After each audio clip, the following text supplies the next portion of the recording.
Meron akong ginawa dito na automatic charger shut off para sa 48 volts battery. I-explain ko sa inyo kung paano ito gumagana.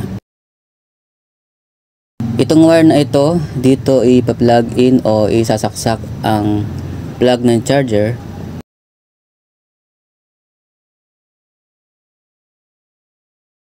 At ito naman sa kabila ay ito yung connection papunta sa battery. Dito ay madidetect ng module kung ilang voltahe na ang battery at saka titigil sa pag-charge kapag full charge na ang battery. Ayan guys, nakasaksak na lahat.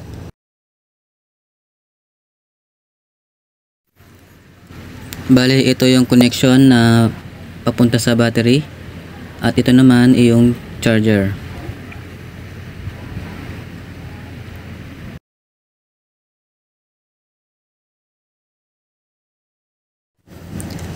Para gumana na yung charger guys, ay isasaksak lang itong module sa AC outlet.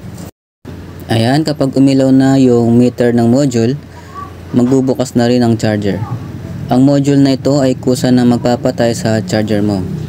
Maiiwasan dito ang sobrang pagbabad ng charger sa outlet at sa overcharging. Lithium battery ang gamit ko dito at meron din itong sariling Battery Management System o BMS. Isa rin sa nagpapatigil sa charger kapag full charge na ito. Meron na proteksyon yung mismong battery kaya mas maganda itong gamitin sa mga lead acid na battery. Wala kasi silang proteksyon sa overcharging. Pwede mong iset ang module sa anong gusto mong voltahe para mag-shutdown ang charger. Kung 55 volts ang cut-off na gusto mo or 54 volts, pwede itong i-adjust. Magagamit mo ito sa mga 24 volts na battery, 36 volts, 48, 60 volts at saka 72 volts. Yan, depende na sa setting ng module na kailangan mo para mag-shutdown yung charger.